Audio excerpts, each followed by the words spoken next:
Dick and Judy Pitzel were a remarkable couple who were totally devoted to each other and to St. Thomas Graphics. The shop was rarely empty, since staff and select friends had access to the building. You could usually find somebody on the premises 24/7. In fact, I still have my key to the front door.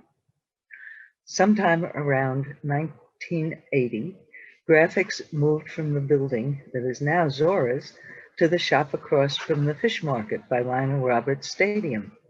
I believe the building was originally a discotheque. Dick had his darkroom and photostat camera in the back of the building, and the press room was off to one side.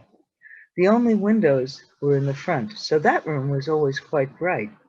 Further back, the only source of light was a lamp at each desk.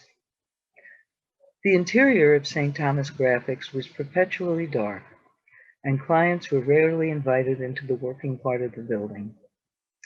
Now understand that in the days of cut and paste, before computers, creating, printing and advertising graphics was just one step above blue-collar work. It was dirty, messy, and it involved working with sharp objects and toxic chemicals.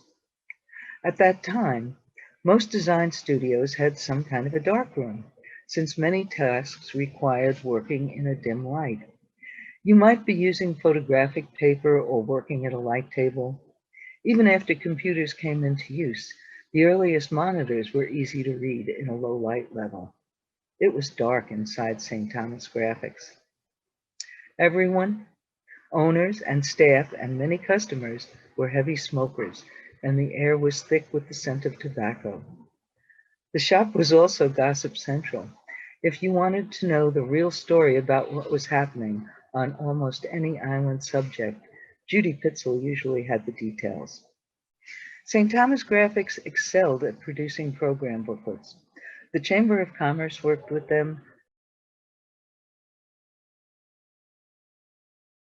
Churches, beauty pageants, fancy dress balls, and since they were an easy walk from Government House and the legislature, they got their share of that business too. And of course, they produced the very best funeral booklets. You never knew who you would meet in the front office of St. Thomas Graphics. Dr. Charles Turnbull was a frequent visitor. He has a collection of funeral booklets, and he would stop in to get the latest editions, and usually stayed to chat with Dick and Judy. After he became governor, I would occasionally be turned away by his bodyguards at the front door. Eventually, the Pitzels convinced them that I was a paying customer and it was safe to let me in. I got to know the Pitzels and St. Thomas Graphics when I took over the Reichhold Center account. Graphics printed all of the center's material from the beginning until their shop closed. Although Graphics produced great print art, they did not make house calls. If you wanted to work with them, you had to go to the shop. My company was one of the recommended outsources, and they sent me quite a bit of business. Often, Graphics would print for my company, AdPro.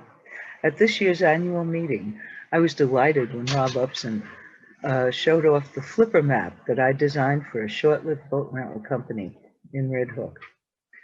Working with Graphics was a mutually beneficial relationship that would last for over 20 years.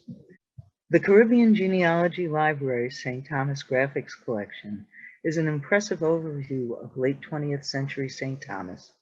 It also spans the era from the end of handcrafted commercial art to the beginnings of the computer age. I'm delighted that this material has been preserved through the Caribbean Genealogy Library.